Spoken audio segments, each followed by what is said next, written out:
반갑습니다. 방금 소개받은 항우연에 있는 근무하는 김대관인데요. 이렇게 많이 오실 줄 모르고 일단은 대전에서 올라오면서 제가 그 학생들 강의 시간에 중간에 좀 질문을 하고 답변을 하면 선물을 주려고 갖고 왔는데 거리가 멀다 보니까 많이 못 갖고 왔고요.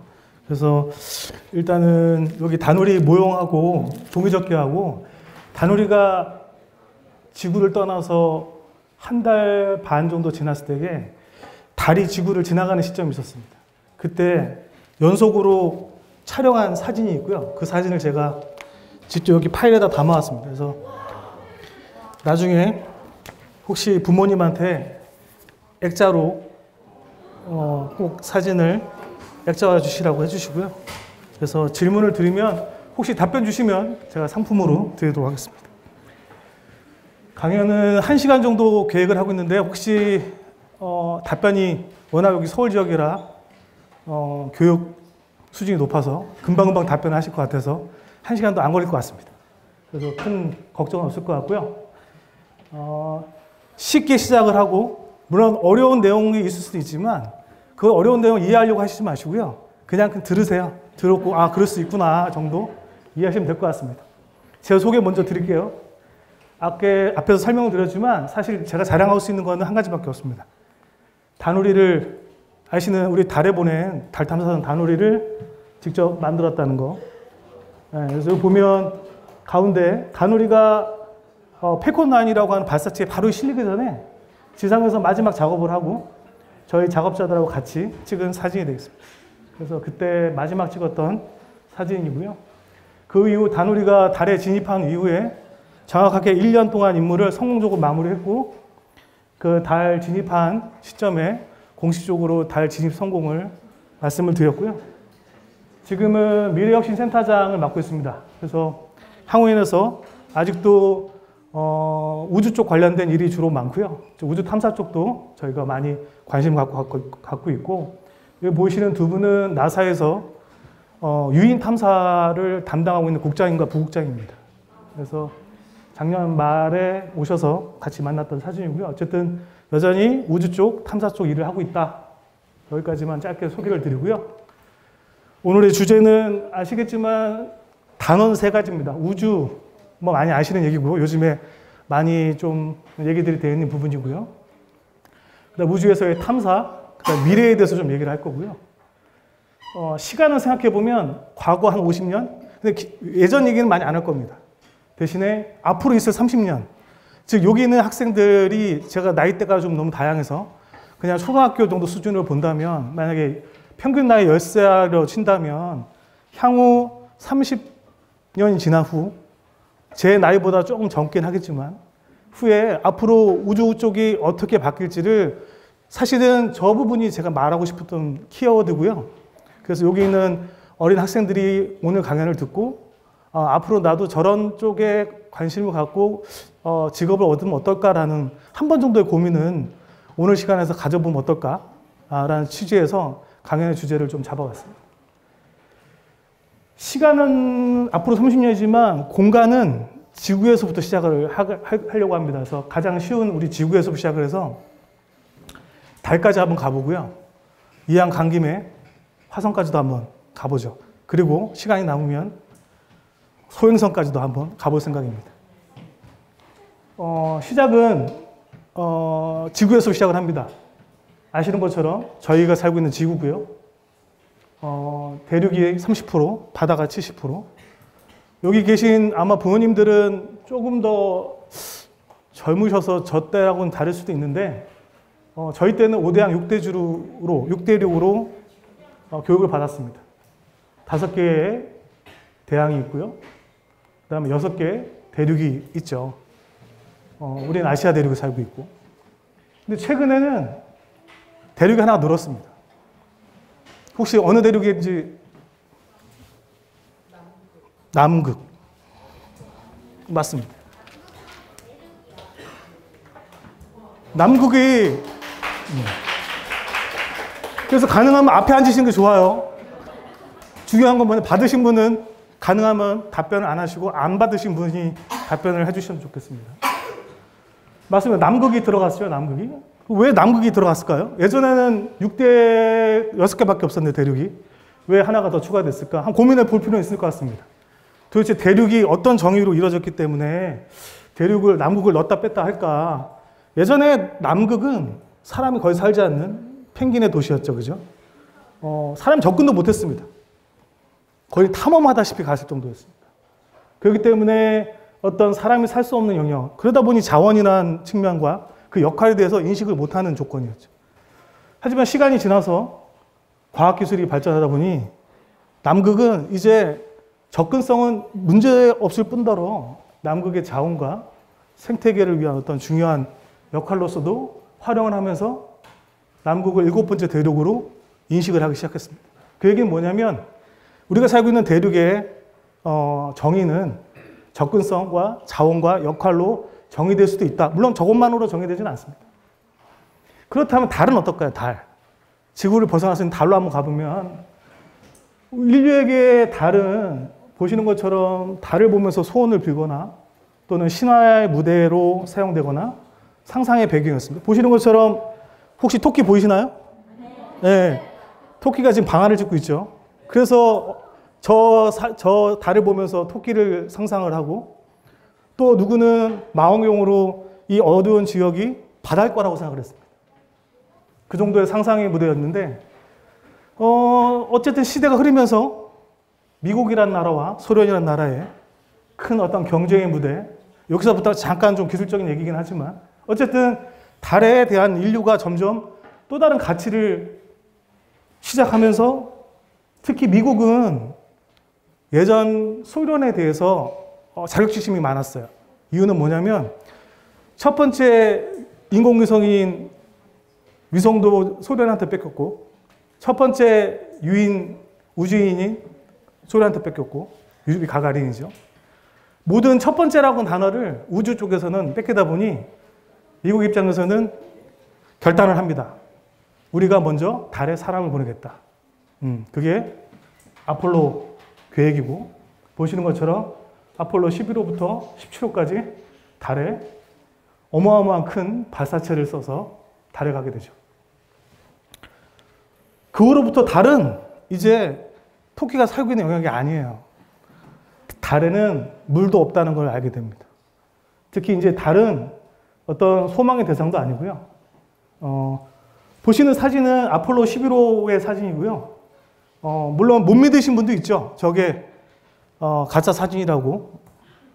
제 주변에서 저하고 인터뷰하는 분 중에 SBS 누구 방송국 얘기하면 안 되죠.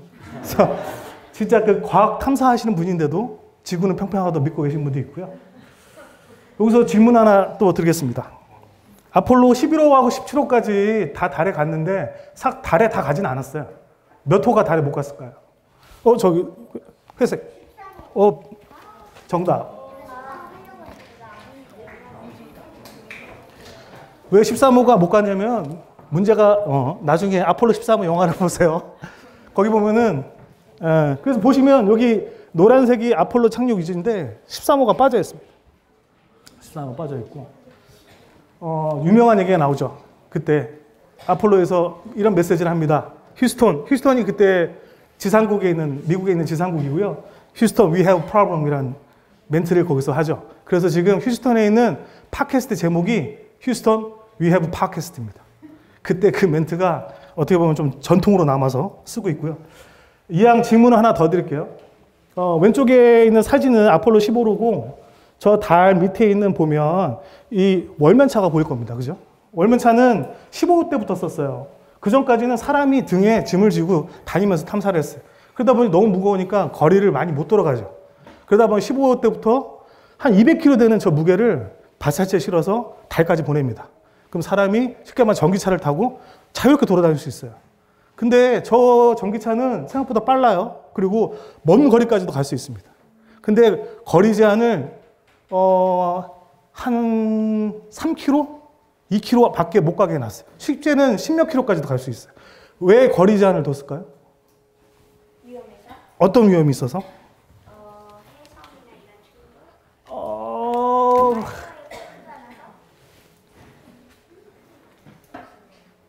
달에서 위험한데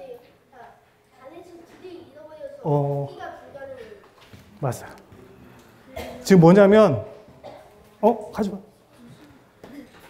기계적으로 먼 거리를 장시간 동안 가는데 문제는 없지만, 친구가 지금 미화라고 얘기했는데, 기계적으로 저 차가 문제가 생겼을 때에 사람은 다시 걸어와야 됩니다. 즉 뭐냐면, 자기가 우주인이 걸어서 복귀할 수 있는 거리까지를 제한을 두는 거예요. 항상 그런 게 위성을 설계하다 보면 요구 조건이라는 게 생깁니다. 그래서 튼튼하게 멀리 가는 게 중요한 게 아니고요. 안전한 것도 중요합니다. 그래서 방금 말한 것처럼 저 아무리 멀리 갈 수 있어도 거리 제한을 두는 이유가 우주인이 문제가 생겨도 걸어서 1시간에 복귀할 수 있는 거리이기 때문에 그 제한을 둔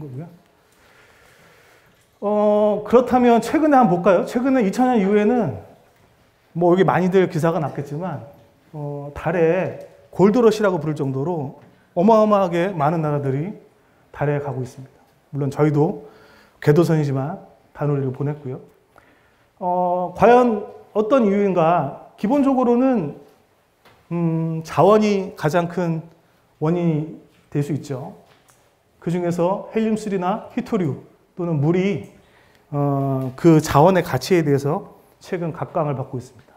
헬륨3 같은 경우는 소형 태양이라고 하는 핵융합 에너지 연료로도 쓰이고요. 물이 있다면 수소하고 산소를 구분할 수 있으니까 산소가 있다면 사람이 숨을 수 있고 수소가 있다면 발사체, 로켓의 연료로 쓸 수 있습니다. 그 얘기는 뭐냐면 달은 지구보다 중력이 작기 때문에 저기서 발사체를 보낼 수 있다면 지구에서보다 더 많은 무게를 더 먼 곳에 보낼 수 있다는 장점이 있는 거죠. 그래서 수소와 산소의 에너지 자체도 중요시되고 있고 나사는 이미 달에서 현지 자원을 활용하는 계획까지도 세워놓고 있습니다. 뿐만 아니라 달은 자원이 아닌 상업의 공간이기도 해요. 지구 저궤도 부분을 올라갔다 내려왔다는 상업적인 상품은 이미 상용화되고 있고요. 보시는 거는 디어문 프로젝트라고 아시는 분도 있겠지만 지구를 출발해서 달까지 약 일주일 동안 코스로 돌아서 오는 거리입니다. 보시는 이 일본인이 돌을 대고 양쪽에 계신 분들이 탑승을 합니다. 우리나라 연예인도 후보에 들어가 있고요. 총 승객은 9명. 하지만 여기 사진에 보면 11명이 있어요. 왜냐하면 양쪽 끝이 후보입니다. 혹시 메인 크루가 문제가 생기면 이제 대신 탈 수 있는 조건이고요. 원래는 보시는 이 스타쉽이라고 하는 스페이스X의 어마어마한 발사체를 가지고 운항을 계획했지만 지금 현재로서는 스타쉽 자체가 개발 과정이라 아마 내년 또는 내후년 정도로 예상이 됩니다. 어쨌든 인류에게 달은 이미 접근성은 이미 문제가 아니고요. 아까 말씀을 드렸죠. 자원에 대해서는 지구 이상의 무궁무진한 자원이 존재할 수 있고 역할, 상업적 역할뿐만 아니라 달은 제가 나중에 또 말씀을 드리겠지만 화성을 가기 위한 전처 기지로서의 역할도 있습니다. 이런 측면에서 보면 접근성과 자원과 역할, 우리가 아까 전에 봤던 남극을 제7번째 대륙으로 생각했던 것처럼 달을 이제는 저희의 8번째 대륙으로 생각해도 크게 이상하지 않지 않을까? 이미 나사는 달에 정착하는 것까지도 계획을 하고 있습니다.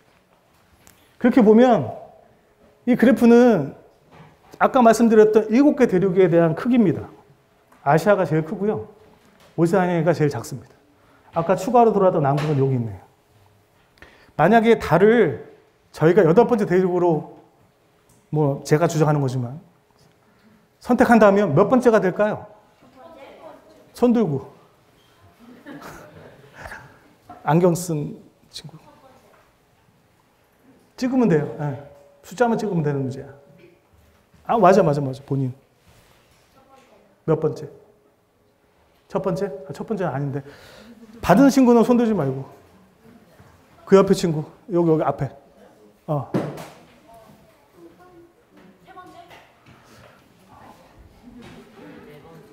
근데 하나만 다 비껴나오고 왜 다 그러지? 아빠가 뭐라 그랬어? 두 번째. 그래. 아빠 말 잘 들어. 생각보다 달이 클 수도 있지만 저는 이거 계산해보고 생각보다 달이 작네? 그랬습니다. 사실 이렇게 궁금해서 제가 한번 계산해서 넣어봤는데요. 아시아보다 작아요. 그래도 그럴 수 있겠더라고요. 그만큼 이제 달에 대한 얘기는 좀 하고요. 갑자기 경제 얘기를 꺼내서 죄송한데, 달에서 왜 갑자기 경제 얘기를 꺼냈냐면, 여기 계신 학생들이 향후 20년, 30년 후에 내가 원하는 직장을 고를 때 참고가 되시라고 제가 이 정보를 알려드리겠다 생각해서 왔습니다. 만약에 본인한테 20년 후에 뭐가 주식이든 뭐든 경제가 성장할 거라고 판단해 준다면 여기 계신 부모님들은 아마 되게 좋아하실 거예요. 그죠? 다시 돌아간다면. 반도체를 보죠. 반도체에 대해서는 우리가 뭐 대표적인 경제 대표주자라는 거는 다 아시는 거고 70년대부터 성장을 해서 지금 현재는 반세기 50년 만에 거의 18%를 차지하면서 세계 2위를 차지하고 있고요. 메모리 반도체는 60%입니다. 세계 최고를 차지하고 있죠. 그만큼 어마어마하게 대한민국 경제의 대표주자 역할을 하고 있습니다. 우주산업은 어떨까요? 아직 초기 단계죠. 근데 생각보다 우주산업이 그렇게 작지 않습니다. 우리나라가 작은 거지. 전 세계를 볼까요? 전 세계 우주사업은 이 노란색 표시처럼 반도체 시장하고 거의 같이 증가하고 있어요. 그게 뭐냐면 만약에 저거를 돌아서 앞으로 미래를 예측할 수 있다면 저희 같은 경우는 반도체 사업이 어느 정도 20년 전에 얼마나 클지 예측이 됐다면 아마 여기 계신 분들 중에 많은 분들이 더 많은 투자를 했을 겁니다. 제가 말씀드린 이유는 허구가 아니고요. 실제 저희 나라가 45년까지 점유율을 현재는 1%지만 10%까지 올리겠다는 계획이고 이 계획 아래 우주청도 준비하고 있습니다. 그 얘기는 뭐냐면 한 22년 동안 9% 올리는 거죠. 근데 아까 보면 반도체 50년 동안 18% 올라갔어요. 그죠? 거의 같은 증가폭으로 간다는 얘기이기 때문에 앞으로 22년 후에 우주 시장이 얼마나 커질지 특히 여기 있는 물론 학생들은 경제 개념이 그렇게 크지는 않을 테니까 그 학생들을 키우고 계신 부모님들도 한번 자녀의 미래 직장을 위한 참고자료로 고민해 보셔도 좋을 것 같습니다. 제가 그냥 하는 말이 아니고요. 본 내용은 제4차 우주개발진흥기본계획에 나와 있는 내용입니다. 45년까지 우주경제 글로벌 강국으로 실현하겠다. 거기에 아까 말한 10%도 나와 있고요. 왜 45년일까요? 광복 100주년입니다. 그래서 정부는 5대 우주개발 미션을 수립을 했고요. 우주탐사, 수송, 산업, 안보, 과학 이런 디테일한 내용은 그냥 넘어가고 이거를 수립하기 위해서 두 가지 전략을 제시를 했고 우주경제와 우주기술을 확보해서 저 5가지 미션을 수행하겠다.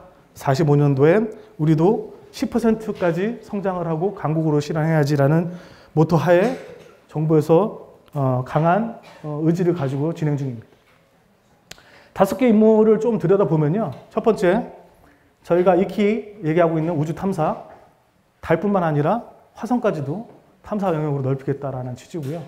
두 번째는 그러려면 결국엔 우주를 나갈 수 있는 방법은 발사체밖에 없습니다. 버스를 타고 갈 수도 없어요. 유일한 수송수단은 발사체이기 때문에 이 발사체에 대한 기술을 확보하고 거기에 대한 산업도 키우겠다는 취지고요. 세 번째는 그를 통해서 우주 산업을 창출하겠다. 위에 보시는 거는 KPS라고 한국형 GPS 위성 시스템을 만들어서 그 산업을 쓰고요. 또 스타링크와 같이 우리도 네트워크를 이용한 통신, 이제 6G를 위성을 통해서 할 겁니다. 기지국에서 와이파이가 터지는, 자기가 5G가 터지는 안 터지는지 고민할 필요가 아니고요. 이젠 밖에 나가면 위성에서 쏩니다, 바로. 스타링크를 생각하시면 바로 이해할 수 있을 것 같고요.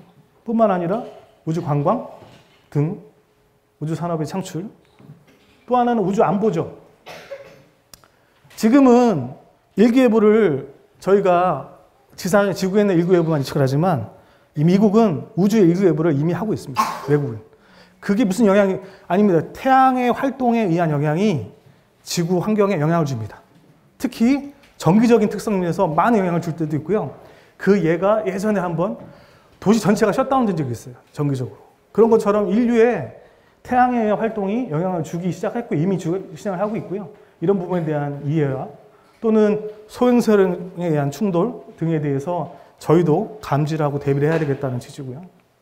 또 하나는 제임스의 우주망원경처럼 우주를 알기 위해서 더 큰 그리고 더 먼 우주 과학을 탐사를 진행해야 되겠다. 여기서 질문을 하나 또 드리겠습니다. 나사가 우주를 가는 이유가 여러 가지가 있는데 제가 답이라고 생각하는 세 가지를 맞히시면 돼요. 대신에 아까 질문했던 분들은 답하셨던 분들은 손을 내리시고요. 들지 마시고 옆에 계신 부모님들은 꼭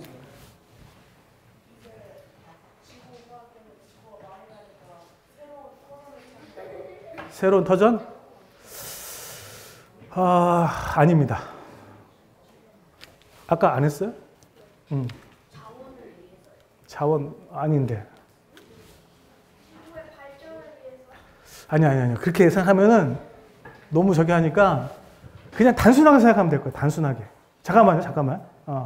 우리가 이렇게 생각해 보죠. 지구 안에 있으면은 답을 몰라요.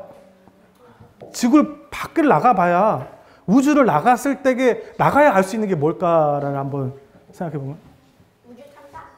그러니까 그거는 우주 탐사 맞는데 우주 탐사를 왜 하지? 응? 뭐가 궁금해서? 그렇지.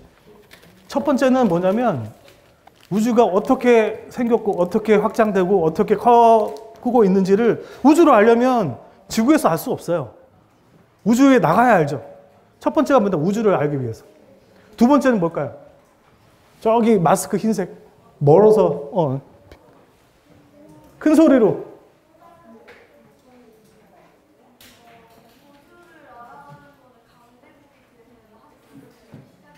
아니야. 힌트 줄게, 힌트. ET. 외계인들. 그렇지. 인류가 아닌 또 다른 생명체가 있느냐를 알기 위한 게 두 번째입니다. 마지막. 초록색. 뭐라고? 우주 정거장? 그건 아니고 여기 아까 여기 힌트 있어요. 여기 있네. 여기. 답 안 한 친구 혹시? 그렇지. 즉 뭐냐? 세 번째는 지구를 보호하기 위해서. 이게 우습게 단순할 수도 있지만 아주 기본적인 원리죠. 우주를 알고 싶고 인류 외에 생명체가 있는지를 확인하고 세 번째 지구를 보호하기 위해서. 나사에서도 수십 년간 왜 인류가 지구를 벗어난 우주로 가야 되는지에 대한 고민을 많이 하고 특히 국민들한테 설명을 많이 합니다. 왜? 어마어마한 돈을 써야 되기 때문에. 하지만 다양한 이유들을 대지만 공통적인 분모가 뭐가 되냐면 아까 말한 세 가지. 근데 그 세 가지가 미국 국민들한테는 충분히 어필이 되고 있어요. 그만큼에 대한 호기심을 가지고 있고 자부심도 갖고 있고 그게 어떻게 보면은 감성적인 터치를 하고 있는 게 아닌가? 그래서 어떻게 보면은 우리나라의 우주청도 향후 저런 임무를 수행하다 보면 국민들이 이해할 수 있는 그런 미션을 좀 더 광고하고 홍보해야 되지 않나라는 생각을 해봅니다. 우리나라 다누리 얘기를 잠깐 해보죠. 다누리는 시간이 너무 지나가네요. 다누리는 빨가겠습니다. 저희가 1단계로 발사를 해서 저희가 원래 크게 세 가지 단계를 준비하고 있는데요. 첫 번째는 달 궤도선 다누리를 보내는 겁니다. 22년도에 발사를 해서 이미 성공적으로 수행되고 있죠. 32년까지 달에도 저희가 착륙선을 보낼 겁니다. 저희 발사체. 또 3단계 45년까지 화성에도 착륙선을 보낼 계획이고요. 35년에는 탐사선도 보낼 계획입니다.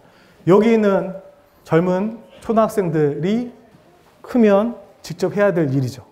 제가 아닙니다. 저는 벌써 은퇴하고 없을 수도 있으니까요. 그렇기 때문에 충분히 여기 보이는 게 본인이 나중에 커서 할 수 있는 어떤 미션이 될 수 있다라고 생각해 주면 좋을 것 같고요. 우리나라가 세계 7번째 성공한 국가라는 거를 들어보셨나요? 네, 많이 들었죠?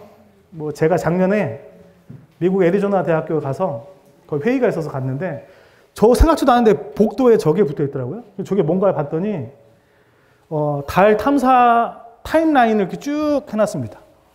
57년에 첫 번째부터 최근까지 2000년 최근까지도 쭉 미국뿐만 아니라 모든 전 세계의 탐사 미션에 대한 정의가 되어 있고요. 여기서 위쪽 부분을 확대해 보면 특히 2000년 이후부터 많은 탐사선을 보내고 있고 KPLO라고 하는 다누리가 제일 위에 자랑스럽게 적혀 있는 걸 볼 수 있고요. 그 밑에 있는 박스에 보면 이 달 탐사를 했던 나라들의 리스트가 적혀 있습니다. 그 중에 대한민국도 7개 하나로 들어왔기 때문에 당당하게 세계 7번째 달 탐사국이 된 거를 제 눈으로 직접 확인을 했고요. 그 이후에도 물론 최근까지 탐사선이 착륙선 포함해서 많은 시도가 있었습니다. 그래서 저 사진은 아마 사진은 아마 업데이트가 이제 향후 돼야 될 거고요. 그러면 다누리에 대해 잠깐 동영상을 보고 진행하겠습니다.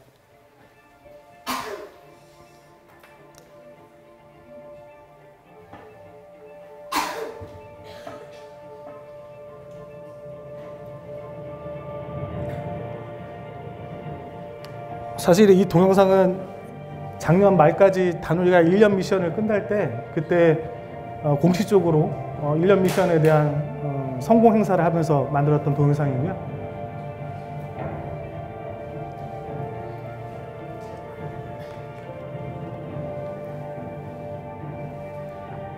한 바퀴 도는데 2시간 걸립니다.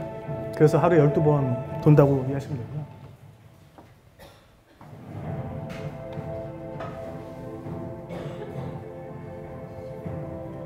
여기 항우연에 있는 조립실입니다.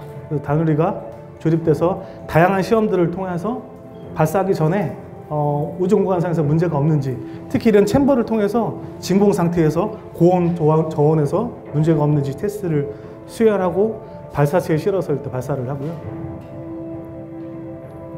뭐 뒤쪽에 다시 설명을 드리겠지만 다양한 카메라들이 있어서 특히 물론 외국에서도 이미 찍은 부분도 있습니다. 하지만 저희가 저희 카메라로 찍지 않았던 부분까지도 저희가 찍어서 다양한 지금 촬영을 하고 있고, 보시는 거는 이런 사진 같은 경우는 현재 지금 저희 홈페이지에 가보면 다 공개되어 있고 직접 다운로드 하실 수 있습니다. 아문센 크레이터라고 보는 이 크레이터고요. 이게 나사가 착륙하려고 하는 13개의 착륙 후보지를 선정해 놨는데 그 중에 하나가 여기 근처입니다. 얘는 크기가 아마 200km 정도 되니까요. 뭐 서울 대전을 넘어서는 정도의 크기라고 이해하시면 될 것 같습니다. 연구음영 카메라는 뒤쪽에 제가 한 번 더 설명을 드릴 거고요. 자기상 이장 지역은 흰색 부분에 저 패턴이 보이는 부분이 있어요. 달의 앞면에 있기 때문에 지상에도 카메라를 당겨서 보면 확인할 수 있습니다. 그래서 토륨 원소지도 이런 걸 찍으면 뭐가 있냐면 달 표면에 어떤 원소들이 어디에 있는지 저걸 알아야 자원을 채취하러 가죠. 그러니까 중요한 어떻게 보면 맵이 지도라고 할 수 있는 거 생각하면 될 것 같습니다.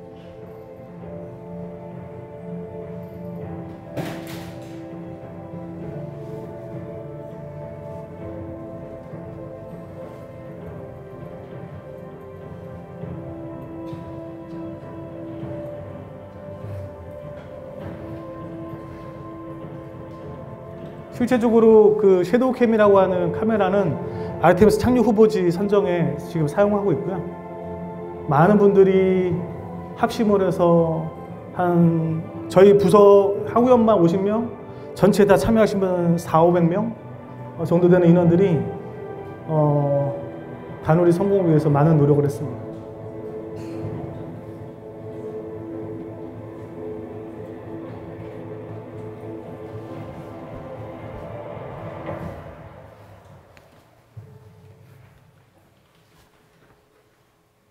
네.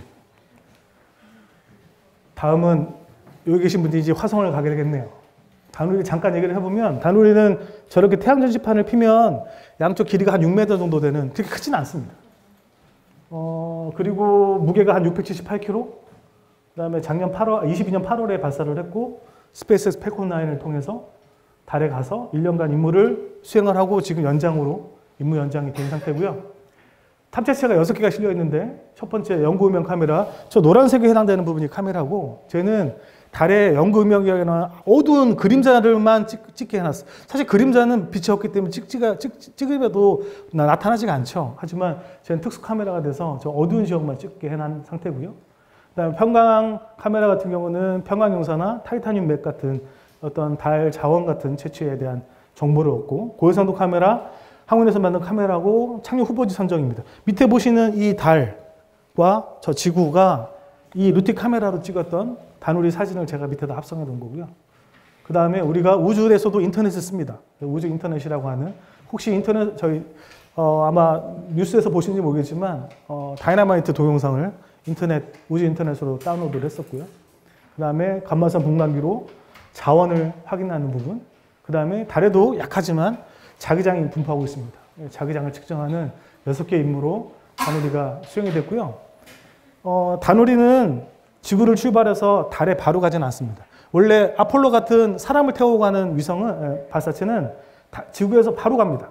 한 4일, 5일? 왜냐하면 그만큼 사람이 우주 공간상에서 노출되는 시간을 최소화시켜야 되기 때문에. 대신에 비용이 많이 들죠. 연료도 많이 들고. 그렇지 않고서는 대부분 지구를 몇 바퀴 돌다가 달에 근접하면서 이렇게 들어가는 전위궤도를 많이 이용을 하는데요. 다누리는 특별하게 이렇게 팔자머리를 돌고 다시 돌아서 한 4개월 반 정도 코스로 진행을 했고요. 그 이유는 속도가 생각보다 느리지만 속도가 적습니다. 그래서 연료가 적다는 얘기죠. 고속도로를 서울에서 부산까지 빠른 속도로 가면 그만큼 연료가 많이 드는 거고, 그죠? 천천히 갔을 때 연료가 덜 든다고 생각하시면 될 것 같고요. 그래서 지구에서 발사가 돼서 아까 태양 전지판이 펴지고 그다음에 다누리가 쭉 진행하다 보면 저때 지구하고 달을 저 먼 거리에서 동시에 찍은, 한 번에 찍은 사진이고요. 저 사진이 처음 찍었던 이미지입니다. 그 이후에 저 위치 6번에서 155만 킬로까지도 가장 최장거리를 갔다가 다시 돌아오면서 기동을 통해서 달까지 진입을 하게 되고, 달에 들어가면서 24일 날, 12월 24일 날 찍었던 사진이 되겠고요. 고해상도 카메라를 가지고, 이거 보시는 건데 11월 28일인데 보시는 것처럼 지구하고 달이 동시에 눈을 뜨고 있습니다. 이 사진을 보여줬을 때 나사에서 얘기했던 게 2개 합성해서 만들었냐고 하더라고요. 합성한 게 아니고 동시에 있는 거를 찍은 거죠. 왜, 그러면 궁금한 게 생기죠. 왜 지구보다 달이 이렇게 비슷하게 클까? 그 이유는 지구하고 다누리하고 사이에 달이 있었기 때문에, 달이 지구만큼 커 보였던 거죠. 그리고 사실은 사진은 이렇게 누워있지만 실제는 이렇게 돌아가 있는 거예요. 왜? 태양이 위에 있었다는 얘기니까. 일부러 사진을 돌려서 찍어 놓은 거고요. 아까 봤던 24일 거. 그리고 또 하나, 한 달 동안 달에서 거꾸로 지구를 찍어 봤습니다. 왜냐하면 우리도 풀문이 있고 초승달이 있듯이 달에서 바라본 지구도 분명히 그런 모양일 거라는 생각에 저희가 한 달 동안 찍어서, 이거는 달이 아니라 달에서 바라본 지구 사진을 찍어서 위상 변화를 만들어 봤고요. 아까 치올콥스키 크레이터나 아문센, 기타 등등, 특히 제가 개인적으로 좋아하는 이 사진인데요. 치올콥스키 크레이터고, 질문 하나 드리면 이렇게 바다라고 보이는 이 검은색, 바다 호수에 섬이 하나 있는 것처럼 보이죠? 혹시 검은색이 왜 검은색인지 아시는 분 있을까요? 저 친구. 아니야. 아까 자꾸 실패하고 있는 거지? 시도는 하고 있는데. 아니야. 너무 접근을 글로 가면 안 돼. 그러지 말고 힌트를 줄게, 힌트. 힌트 듣고, 2학년 힌트 듣고 하자. 그지? 제주도 있어. 빨간색. 화상 활동인데 어떤 거? 제주도에 많은 뭐. 아니, 했으니까 마무리 해야지. 그러니까 구멍구멍한 거. 현무암. 맞습니다.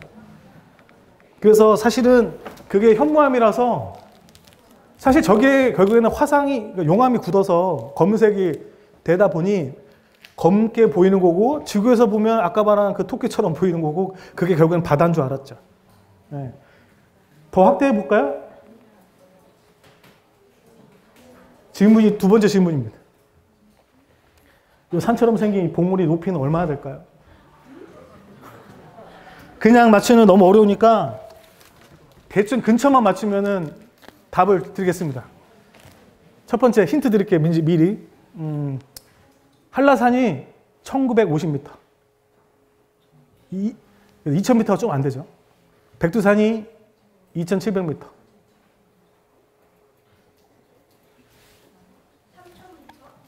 비슷했어. 3400m. 사진을 보면 얼마 안 된 것 같지만 어마어마하게 큰 피크입니다.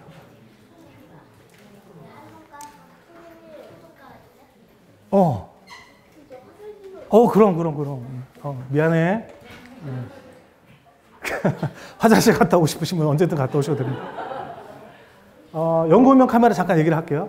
나사에서 만든 카메라고, 아까 다누리가 노란색으로 있었던 그 카메라입니다. 이 사진은 남극입니다. 여기 십자가 부분은 살이 보일 테고요. 이 십자가 이 꼭지가 정확하게 남극 폴입니다. 그 옆에 다양한 구멍들이 있는데 크레이터라고 하는 움푹 파인 부분들이 있죠. 그 중에서 이 세클턴 크레이터라고 하는 부분이 되게 유명합니다. 왜 그러냐? 바로 남극 옆에 있거든요. 그래서 나사가 달에 갈 때 사람을 보내는 목적 중에 하나가 세클턴 크레이터를 가고 싶어 하는 이유입니다. 왜 저기를 갈까요?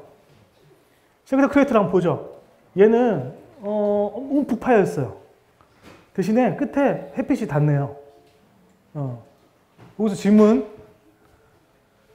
지구 자전축은 23.5도. 이건 질문 아니고. 달의 자전축은 몇 도가 틀어져 있을까요?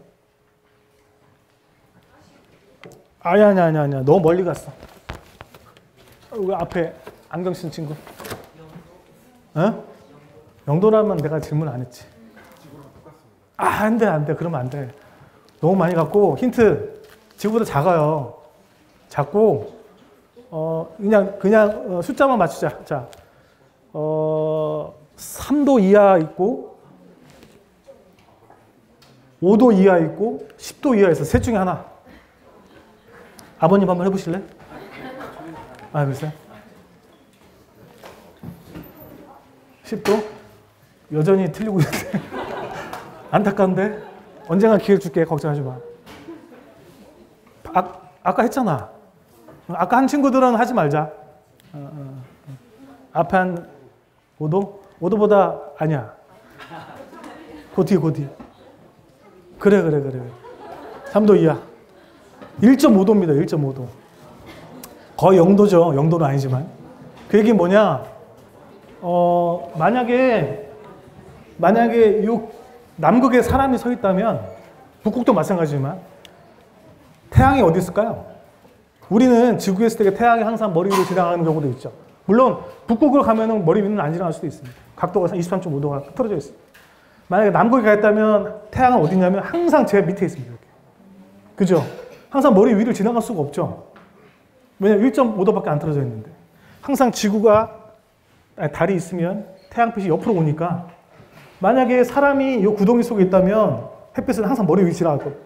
한 번도 이 구덩이 안으로 햇빛이 들어갈 수가 없죠. 대신에 이 림이라고 하는 꼭지점을 따라서 햇빛이 이렇게 돌 겁니다. 한 달에 한 바퀴씩. 그죠? 그 얘기 뭐냐면, 이런 공간에다가 태양 전지파를 세우면 달에서는 한 달 동안 전력을 생산할 수 있다는 얘기죠. 왜? 적도에다 놓으면 보름은 달이 빛이 들어오지만 보름은 빛이 안 들어오잖아요. 그렇기 때문에 착륙선들이 적도로 가도 길어봐야 일주일에서 2주를 못 버티는 이유가 그 어두운 밤을 못 버티는 거고, 그래서 적도가 아닌 극으로 가려 하는 이유도 있습니다. 또 하나 이유는 뭐냐면, 그림자가 진다는 얘기는 당연히 춥겠죠. 춥다는 얘기는 만약에 저기서 얼음이 있다면, 물이 있다면, 물은 언 상태로 있을 겁니다. 한 번도 증발되지 않았다는 얘기죠. 햇빛을 직접 본 적이 없으니까. 만약에 물이 얼마까지 차가워지냐면 마이너스 163도? 상상이 안 되시겠지만 마이너스 163도까지 저온으로 떨어지면 얼음 자체도 사실 증발을 하는데 증발되지 않고 보존될 수 있습니다. 그래서 저런 영구 음영지역, 영원히 음영이 존재하는 영역이라고 영구 음영지역이 다양하게 있고요. 이 다양하게 있다는 얘기는 그 다양한 영구 음영지역에 뭐가 있다? 물이 있다는 얘기죠. 얼음 형태로. 아까 말씀드렸죠. 자원 중에 헬륨3도 있지만 H2O. 그 이유가 이걸 탐사하기 위한 거죠. 근데 문제가 하나 있습니다. 크기가 어마어마하게 커요. 한번 볼까요? 혹시 그랜드 캐니언 갔다 오신 분 많겠죠? 그랜드 캐니언. 그랜드 캐니언 깊이가 어느 정도 되신 줄 아세요? 저도 갔는데 그때 밑에까지 골짜기까지 내려갔다가 말 타고 다시 올라오는 코스가 거의 하루 걸리는 코스였는데 1.4km 정도 됩니다. 1.4km. 1.3km? 이 셰클턴 크레이터의 깊이는 4.2km예요. 어마어마하죠. 폭은 21km가 됩니다. 그 얘기는 뭐냐? 아까 전에 마이너스 168도라 되는 저 어마어마하게 극한의 저 추운 곳에 깊이가 4km가 넘는 데를 내려가는 것도 문제지만 내려가서 얼음이 있다고 갔는데 얼음이 각얼음식으로 이쁘게 탁 포장돼서 가져가세요라고 이렇게 딱 준비되어 있지도 않아요. 편의점처럼. 바닥에 흙을 파고 얼만큼 들어가야 할지 몰라요. 그럼 흙을 판다고 치면 흙에 또 얼음이 흙하고 얽혀 있죠. 그걸 어떻게 채취해서 어떻게 갖고 오고 거기서 수소와 산소를 어떻게 분해하느냐 이 자체도 어마어마하게 도전적인 과제입니다. 그래서 미국에서는 숙제를 냅니다. 학생들한테. 이런 문제가 있어. 니네라면 어떻게 풀어볼래? 다양한 학생들이 방법을 제시하고 이게 좋은 게 뭐냐면 그러면서 해법을 찾아요. 예전에 화성 탐사할 때도 JPL에서 많이 고민을 했어요. 화성에 착륙선을 보내고 랜딩을 할 건데 어떻게 보내지? 다양한 아이디어가 있었어요. 그때 누가 그랬습니까? 그냥 에어백처럼 풍선해가지고 보내지 뭐. 누가 학생이 그 얘기를 했는데 정말 에어백을 써서 했어요. 성공을 했죠. 그런 것처럼 이 부분도 나사에서 많이 지금 챌린징하게 도전하는 과제입니다. 근데 저 아이디어 하는 건데. 얘기해 줘. 아니 어느 밀체된 곳 안에 그 얼음을 기화시켜서 증발시키고 그 수증기를 빼내서 물로 만드는 거. 물로 만들고 나서 다시 얼음으로 만들고 그것으로 다시 가져가는 진짜. 다시 올리고 그 아이디어가 있어. 그렇게 하고 그 아이디어가 있어. 야, 너 하나 더 가져가라. 안 되겠다. 진짜 저런 아이디어도 있고요. 제가 나중에 또 자원 탐사 쪽을 한 번 더 얘기할 건데, 이거는 언니 오빠 줘, 누나나. 저 외동이라서 그래? 자식. 너 가져. 또는 뜨거운 볼을 뜨겁게 해서 충돌시키는 방법도 있고, 그 파편이 튀는 거를 수집하는, 하여간 다양한 저 친구가 하는 아이디어도 있었어요. 또 하나가 그게 비슷한 게 뭐냐면, 이제 어쨌든 수증기를 만들어야 되니까 열을 가한다. 확실히, 한국이 비전이 밝네요. 저희도 셰클턴 크레이터를 찍었어요. 루티라고 하는 게 저희 이제 고해상도 카메라. 근데 고해상도 카메라는 아시는 것처럼 빛이 있어야 찍힙니다. 일반 카메라는 마찬가지지, 그죠? 밤에 나갔는데 햇빛 보는데 쉽게 말하면 하늘에 있는 별을 찍어도 별빛이 찍히지 별 옆에 있는 검은 우주가 찍히는 건 아니잖아요. 이건 우주고. 왜? 빛이 없으니까.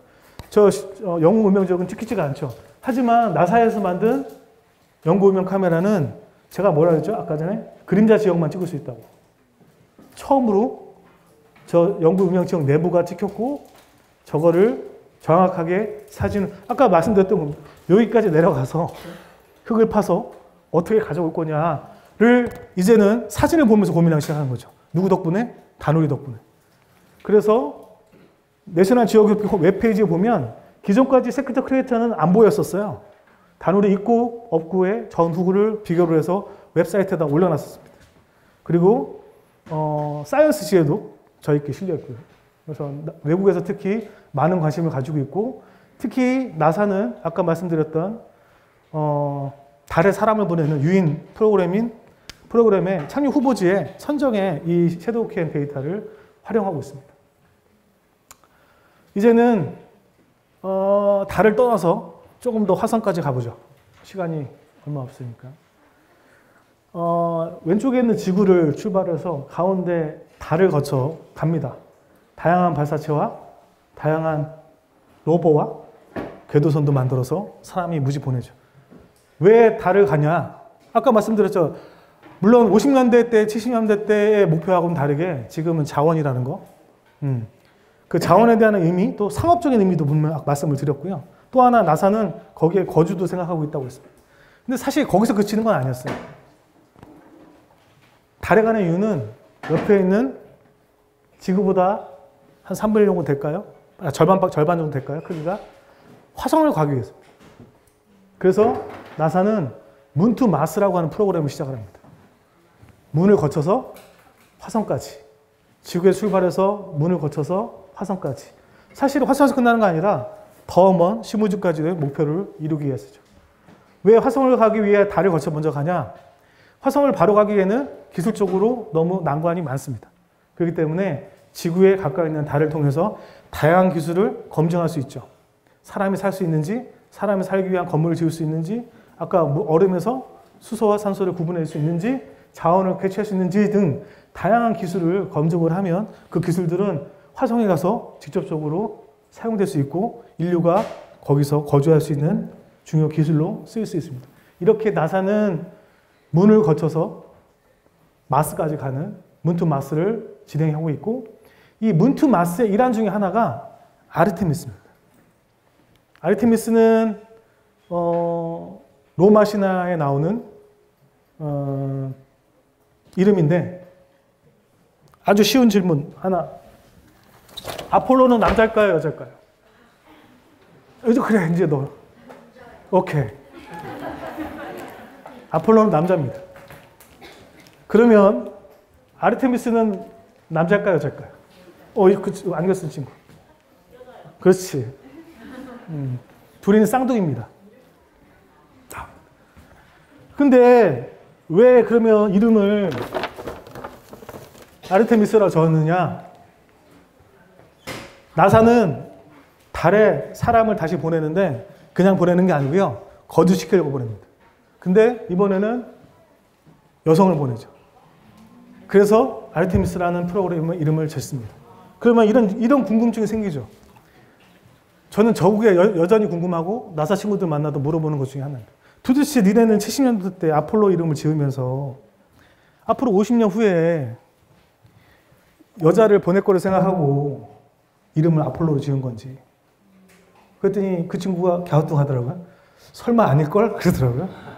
근데 어떻게 이번에 갈 때 쌍둥이 여자의 아르테미스를 적었냐? 우연의 일치? 그래서 제가 그랬습니다.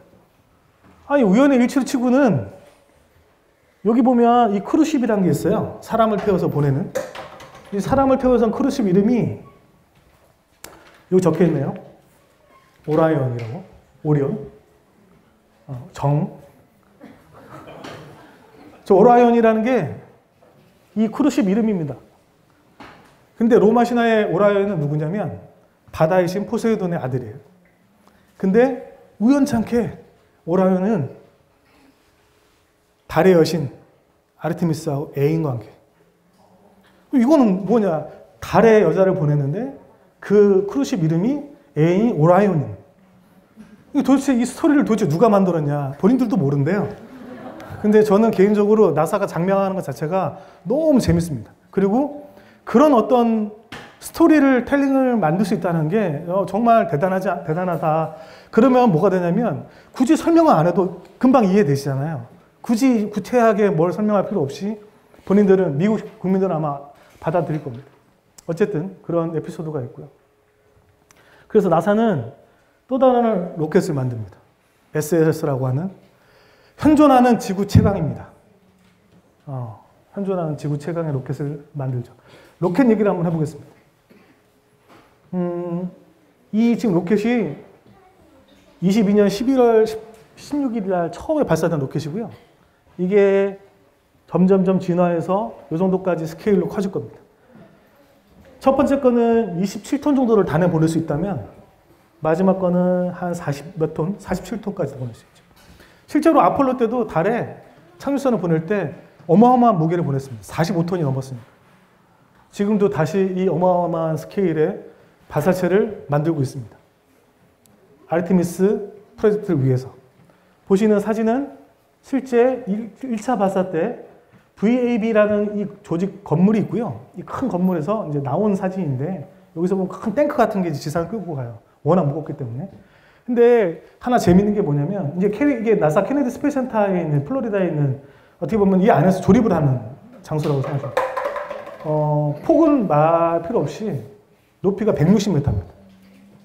그리고 아시다시피 이 지역은 허리케인이 한번 불면 어마어마하게 불죠. 근데 이거를 60년도에 지었어요. 또 하나 이 속에 보면 이런 로켓이 들어갈 수 있는 방이 6개가 있습니다. 그리고 그 완공된 패널 밑에 이렇게 적혀 있습니다. 60년대 때 저걸 만들 때 일주일에 한 번씩 그때는 아폴로 때였어요. 그죠? 세턴5로 거기 쏘죠. 일주일에 한 번씩 세턴5를 쏠 거로 생각하고 만들었던 진짜 이 상상하기가 너무 쉽지가 않아요. 지금 앨런 머스크가 그렇게 있는 것처럼 이미 60년대에 또 다른 앨런 머스크가 저 아이디어를 가지고 사실 그때 전율이 느껴졌어요. 이 크기도 크기지만 어떻게 그런 생각을 하지? 우연찮게 저 때 이 발사장에 있을 때 바로 저희가 다누리 발사대가 바로 옆에 있었거든요. 그 옆에서 작업을 하고 있었습니다. 그래서 나사 쪽에서 저희도 나사 섀도우캠을 실어주니까 나름 고마워서인지 저를 초대를 해줬고 지초 쪽으로 건물 안에 들어가서 보시면 1차 발사 이 모형이 실제 조립되는 과정이고요. 제 기억에 엘리베이터로 30몇 층인가를 올라가서도 더 꼭대기가 더 보여서 하여간 스케일에 정말 감동을 했던 기억이 납니다. 발사체를 한번 비교해보죠. 저 SLS가 얼마나 큰지. 여기 있는 준비한 발사체는 사람을 태울 수 있는 것만 준비했어요. 사람 안 태우는 거는 취급 안 합니다. 첫 번째, 블루 오리진이라고 하는 뉴세퍼드. 한 지상에서 100km 고도 정도까지 사람을 올렸다가 자연 낙하시켜서 관광을 했다고 느끼게 만드는 그런 작은, 왜 작냐는 나중에 보시면 알고. 그 다음에 소유주. 예전에 우리 그 우주인, 우리 우주인도 이제 저거를 이용을 했고. 그 다음에 지금도 ISS에 우주인을 보낼 때 가끔씩 씁니다. 높이가 한 50m 좀 안 되네요.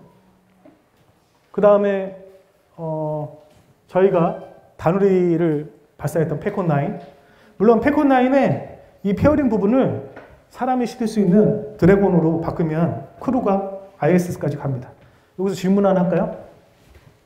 선물이 몇 개 안 남아서. 왜 패콘9일까요? 9의 의미, 9. 아니, 했던 건 하지 말고. 너 3개째야, 이러면. 외동이라며. 너 했잖아. 안 한 친구. 혹시 안 한 친구? 아니야. 힌트 줄게. 어려우니까. 얘는 9개를 가지고 있어. 여기 마스크. 분리가 9번데. 분리가 9번. 아니야. 분리가 9개를 가지고 있어. 아까 엔진 9개. 머린 엔진이라고 하는 엔진이 1단에 9개가 있습니다. 여기 1단에 9개가 있고요. 2단에는 하나가 있어요. 그래서 패콘9이라는 구가 붙게 되고, 그 다음에 아까 우리 봤던 세턴5 110m입니다. 70년대 때, 60년대 때, 70년대 때 그 보냈던 어마어마하죠. 저기에 착륙선까지 싣고 보냈으니. 나사가 다시 만드는 SLS. 크기는 좀 작죠. 98m. 하지만 양쪽에 솔리드 로켓을 달고 파워는 15%에서 20%가 더 커졌어요. 거기다 수소 엔진을 쓰고 있고. 그뿐만 아니라 블록 1이라고 되어 있지만 아까 제가 보여드렸죠. 향후 어떻게 더 개선할 건지. 더 커지면 110m까지도 커질 계획입니다. 여기서 끝난 게 현재까지 지구 최강의 어떤 SLS 로켓이고요. 더 어마어마한 게 아직 남아있습니다. 아니야. 스타쉽. 이제 스타쉽 얘기를 좀 해볼까 합니다. 스페이스X에서 만들고 있고 혹시 스타쉽 발사 3월달에 보신 적 있어요? 3차 발사? 오케이. 아직 안 보셨군요. 3번의 발사를 시도를 했습니다. 이미. 작년에 2번, 올해 1번. 작년에는 발사하면서 성공 잘했지만 엔진이 몇 개가 안 켜졌고 여기가 분리가 안 됐고요. 2번째 발사할 때는 엔진이 다 켜졌는데 분리가 잘 됐습니다. 하지만 2단이 지상과 통신이 안 돼서 자폭을 했고요. 지난달에 발사할 때는 엔진 다 성공했고 발사 분리 잘 됐고 통신도 잘 돼서 지구 적외도 돌면서 다시 재진입하는 것까지 성공했습니다. 그러면서 폭파가 됐고요. 이제 올 연말에 4차 발사를 준비하고 있습니다. 우리도 누리호가 있죠. 우리 누리호는 사람을 태우지 않습니다. 절대 사람이 타면 안 됩니다. 보시는 사이즈. 아직도 성능 개량을 많이 해야 될 거고, 이런 측면에서 보면 가운데 보이는 이 핑크색에 해당되는 달이라고 하는 또는 화성까지 가려면 발사체가 정말 어마어마하게 커져야 된다는 것을 상대적으로 느낄 수 있을 거예요. 아르테미스 프로젝트에서는 저렇게 나사가 직접 만드는 발사체만 쓰진 않아요. 상업적으로 기업이 참여하게 했습니다. 그래서 스페이스X의 스타쉽을 쓰거나 블루 오리진이 참여할 수 있게 정부에서 산업체가 직접 들어올 수 있게 유도를 했죠. 그게 뉴 스페이스 시대라고 얘기하고 있는 거고요. 제가 동영상 하나 보여드릴 텐데 아까 스타쉽을 발사했을 때 1차 발사 때 동영상입니다. 실제 동영상이고 헤비 부스터에 스타쉽이 달려있는 상태에 위에 밑에서 본 엔진이죠. 아까 패콘9은 9개, 얘는 33개입니다. 저 바깥에 20개, 두 번째 라인이 10개, 가운데 3개. 이 어마어마한 발사체가 지상에서 올라가는 처음에 저 장면을 보고 저 거의 눈물 날 뻔했었어요. 어떻게 사람이 저런 걸 만들 수 있는지. 이미 이렇게 발사체는 3번에 걸쳐서 거의 재진입까지 성공을 하고 있고요. 스페이스X가 생각하는 화성에 왜 가야 되는지 한번 보죠. 이 동영상 안에 모든 게 담겨 있습니다. 기술도 설명이 될 수 있을 것 같고요. 방금 보여드렸던 스타쉽 발사대가 이미 상업용으로 준비가 된 상태입니다. 발사 날짜가 정해지면 스타쉽에는 100명이 탑승을 합니다. 그리고 이 스타쉽은 페어링이 없어요. 즉, 저 비행선 자체가 지구 궤도를 들어왔다 나갔다 할 수 있는 조건.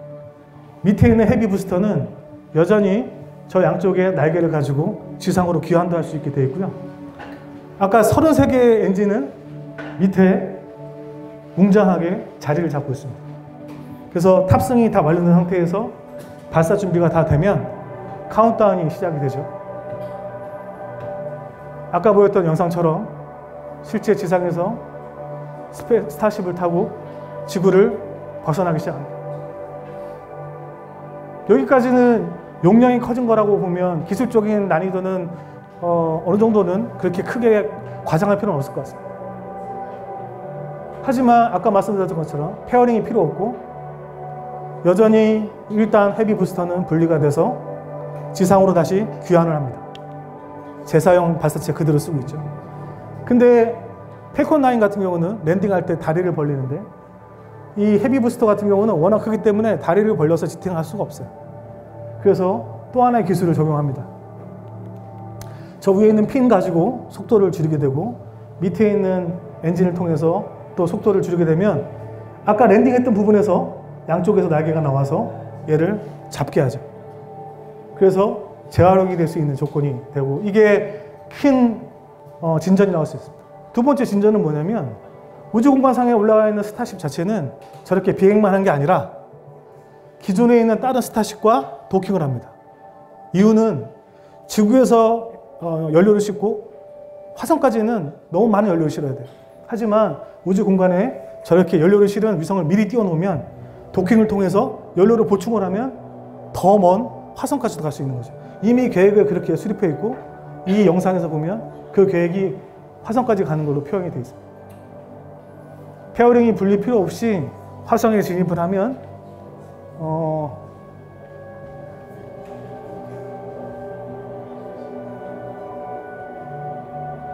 스타쉽 하나만 아니라 다양한 스타쉽이 화성에 도착을 하게 되고요. 스타쉽 자체만으로도 당연히 수직 랜딩이 가능합니다. 그래서 주어진 발사장에 랜딩을 하게 되면 타고 있던 크루들은 이제 화성에 도착을 하게 된 거죠. 화성에는 이미 정착선이 준비되어 있습니다. 앨런 머스크가 상상해 그린 그림이 아니라 이미 어느 정도는 현실로 와 있습니다. 저거를 과학이라고 그냥 SF라고 받아들이기에는 너무 기술의 발달이 빠르게 진행하고 있습니다. 화성 얘기까지를 조금만 하고 마무리 져도 될까요? 시간이. 간단하게 하죠. 화성은 생각보다 많이 갔습니다. 보시는 것처럼 다양한 나라들이 화성으로 갔어요. 그래서 보면 한 10개 정도 되는데 기본 다 아는 나라들이지만 일본이 또 들어가 있네요. 캐나다, 이탈리아도 있지만 하나 특징적인 나라가 있어요. 아랍에미레이트. 아랍에미레이트는 달에 간 적이 없어요. 기술을 어디 배웠냐? 항공연에서 배웠습니다. 위성 기술을. 근데 뭘 시도했냐? 바로 화성으로 시도했습니다. 저는 저 어프로치가, 저 방법이 너무 부러웠어요. 꼭 왜 달을 거쳐 가야 되지? 그거 좋은 방법이었고요. 실제 화성에는 다양한 궤도선도 보냈고, 로봇들, 사람을 거주시키거나 확인하기 위한, 우리 마션 보셨죠? 와트니, 맥데이먼. 맥데이먼이 언젠가는 거기에 있을 겁니다. 시간이 없어서 이 이름들을 좀 설명하고 싶었는데 이름은 다음에 뭐 기회 되면 얘기를 하고. 질문 하나 더 하죠. 저 퍼스피어런스라고 하는 로보가 같이 갔던 헬리콥터가 있어요. 헬리콥터 이름이 혹시 아시는 분 있나요? 이름은 영어로 안 해도 돼요. 그냥 한글 뜻.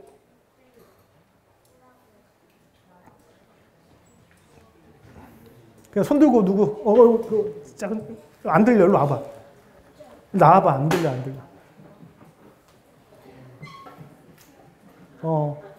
괜찮아. 나와봐. 일로 와.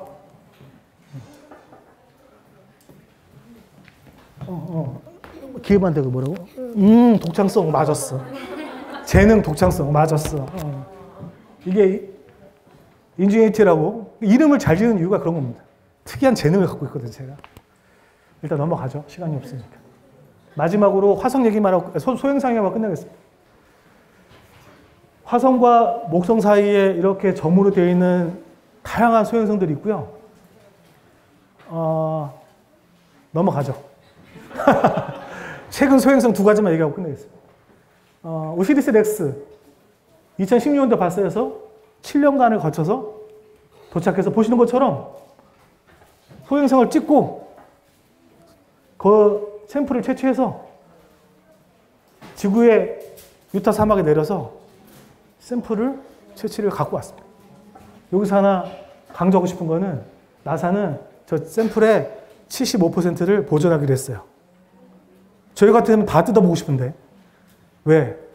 현재 갖고 있는 기술이 아닌 미래 장비와 미래 기술로서 더 많은 거를, 왜냐하면 한번 데이터를, 즉 샘플을 개봉하면 훼손이 되거든요.